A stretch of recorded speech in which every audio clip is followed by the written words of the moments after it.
ওকে 9 মাস পেটে ধরেছি আমি, পেটের 7টা পর্দা কেটে জন্ম দিয়েছি আমি, কাটা পেট নিয়ে দিনের পর দিন বসে থেকেছি আমি, নিজে নাওয়া খাওয়া ভুলে ওকে পরিপাটি রেখেছি আমি, ওর ভ্যাকসিনের দিনগুলোতে ওর সঙ্গে কেঁদেছি আমি, নিজের শখ আহ্লাদ বাদ দিয়ে নিজেকে উজাড় করেছি আমি।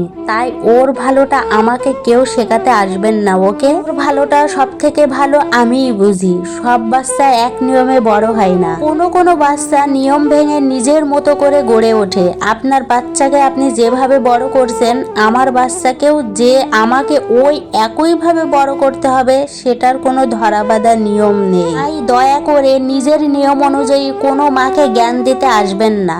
প্রত্যেকটা মাই ভালো জানে তার বাচ্চার জন্য কোনটা ভালো, কি করলে ভালো হবে। কথায় আছে না, মায়ের থেকে যে বেশি দরদ করে সে হয় রাক্ষস। এই কথাটা সেই মায়ের মুখ থেকে ছোটবেলা থেকে শুনে আসছে। কথাটা আসলেই সত্য। নিজের সন্তানকে পৃথিবীতে আনতে যখন পেরেছি, ভালোবাসতেও পারবো।